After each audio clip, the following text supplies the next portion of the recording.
es que cuando pasa por La Mancha le han hablado de un célebre bandolero que está aterrorizando a la gente porque les roba, porque los oprime, etcétera, etcétera, y que para algunos de ustedes, cuando les diga el nombre, les resultará gracioso, a mí menos, porque yo soy de ideología socialista y por lo tanto no me hace tanta gracia, que se llamaba Zapatero. Bueno, valga la anécdota. El libro tiene algunas historias muy interesantes, porque el libro, aparte de describirnos algunos de los viajeros que no están traducidos hasta ahora en España, viajeros ingleses, viajeros alemanes y un viajero norteamericano, sí que nos deja el ejemplo de Laborde, nos deja, por ejemplo, el viaje de Fisher, que sí ha sido traducido en la Universidad de Alicante, y por supuesto el de Laborde que habíamos hablado, pero hay otros como el de Southey, el de Link, el de Whittington o el de Robert Semple, un espía de origen norteamericano que fue espía en la España espiando para los ingleses, al igual que Laborde también fue otro espía.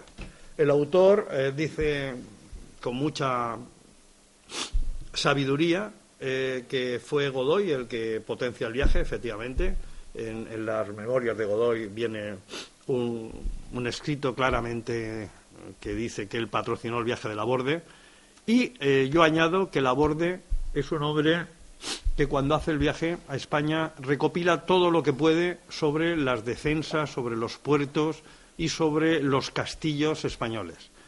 Hay que decir que cuando los mariscales franceses invaden España en 1808, cuando comienza la Guerra de la Independencia, todos los mariscales franceses llevan en su mochila el libro de Laborde, lo que indica que Laborde hizo una gestión realmente muy atinada, hasta tal punto que el propio Napoleón, cuando entra en España ese mismo año de 1808, trae a Laborde con él, y después Laborde empieza a ascender en el imperio que crea Napoleón.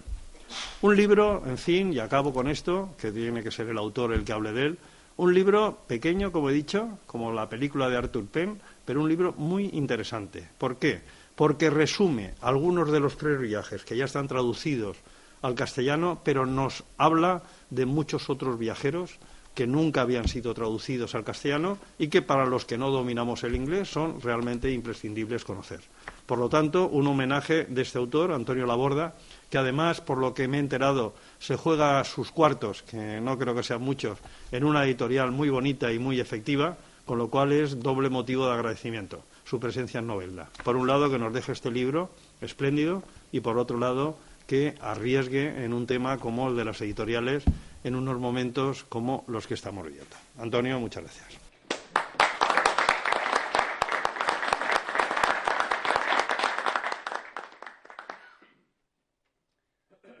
En primer lugar, dar las gracias a Augusto, a la Sociedad Literaria y a todos ustedes por estar aquí y por permitirme hablar de un tema tan apasionante como es el de los viajeros en la España de Carlos IV, y que ya casi no me queda más que decir porque lo han dicho ya prácticamente todo. Diré que el tema de estos viajeros en la España de Carlos IV es muy interesante porque nos van a retratar cómo era la España prácticamente anterior a la invasión francesa de 1808. Y además los viajeros que he seleccionado recorren España entre 1797 y 1805, que son precisamente los años en los cuales se está gestando la tragedia que va a suponer para España la llegada del ejército francés y la larga guerra total que se va a desarrollar en el país, 6 años de guerra, con todas las secuelas que va a dejar y que van a interrumpir, si se quiere, incierto camino de la Ilustración en España, y van a desembocar en un siglo XIX que, como todos ustedes sabido, fue absolutamente desastroso para el país. Bien, los viajeros que he seleccionado son Robert Southey, que es el que ven ustedes aquí en pantalla, y que hace un camino realmente curioso, porque es el único viajero que entra en España por La Coruña. Baja hasta Madrid y luego se dirige a Badajoz porque en realidad su destino final era Lisboa. Es un viajero que llega a España por mar poco antes de que entrásemos en guerra con Inglaterra, con lo cual si hubiese viajado unos meses después no habría podido hacer este viaje. Y bueno, lo interesante, aunque este Robert Southey es un romántico absolutamente llorón y protestón, que no le gusta España ni a tiros, sin embargo tiene la ventaja del trayecto que recorre, que es precisamente un trayecto prácticamente extraño. No hay ningún otro viajero que desembarque en La Coruña y baje hasta Madrid y nos permita conocer de primera mano algunos aspectos muy interesantes de esa ruta desconocida. El siguiente viajero es Link. Link es un botánico de fama mundial que trabó además amistad con Cabanilles, el valenciano, y él realmente, bueno, aunque su destino era Portugal, pero él podía como alemán haber ido directamente hasta Lisboa sin ningún tipo de problema. Pero, sin embargo, él atraviesa España, hace la ruta habitual, que es por la carretera de Burgos hasta Madrid, y luego se desplaza también hasta Badajoz para entrar en Lisboa. Este hombre, Link, le gusta España. No la conoce, pero cuando penetra en España y empieza a conocer la gente y empieza a conocer los lugares, le gusta muchísimo España. Es un viajero que como todos los demás, excepto Southey, este protestón llorón, todos los demás acaban sus diarios dando elogios efusivos sobre España y los españoles, y todos también coinciden en que es de lamentar que un país con tantas posibilidades y con gente tan trabajadora tenga un gobierno tan deficiente como el que tenía en la época. El siguiente viajero que he elegido es Fischer. Fischer es un alemán, no tenemos ningún retrato de él, y hace un viaje larguísimo. Está aquí en España 2 años y medio.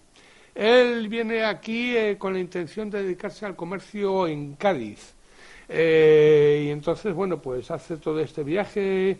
Él tiene una entrada en España bastante accidentada, porque él se embarca en Bayona para desembarcar en Bilbao. Ya estamos en guerra con Inglaterra y todo el viaje, el corto viaje que hay entre Bayona y Bilbao lo hace atemorizado porque hay mucho corsario, mucho barco corsario inglés recorriendo la zona y temiendo caer prisionero. Bien, llega a Cádiz precisamente en la época en que Nelson estaba bloqueando el puerto de Cádiz y hace una descripción del bloqueo de Cádiz muy interesante, porque ese bloqueo ni es nada. Resulta que los navíos que están bloqueando Cádiz, los ingleses, permiten entrar barcos mercantes, especialmente griegos, marroquíes, etcétera, porque si prohíben el tráfico con Cádiz, entonces griegos, marroquíes y gentes del norte de África, italianos, dejan de abastecer Gibraltar. Y entonces eso les obliga a mantener un bloqueo un poco fluido, ¿no? Y además los propios oficiales de los navíos ingleses que bloquean Cádiz, cuando se aburren, se disfrazan y se van a Cádiz a pasarlo bien, y luego al cabo de 2 o 3 días regresan a sus barcos. Bien, luego en Cádiz, bueno, su proyecto de dedicarse al comercio no tiene éxito y entonces regresa por un largo camino, como se ve. También hace un camino un poco raro, porque al llegar a Valdepeñas, en vez de seguir hacia Madrid, que hubiese sido natural, coge un camino bastante inusual para enlazar con el Albacete y ya dirigirse hacia Barcelona y allí en Barcelona embarca. El siguiente viajero es un viajero bastante interesante, que es Whittington. Whittington vino aquí a España muy joven,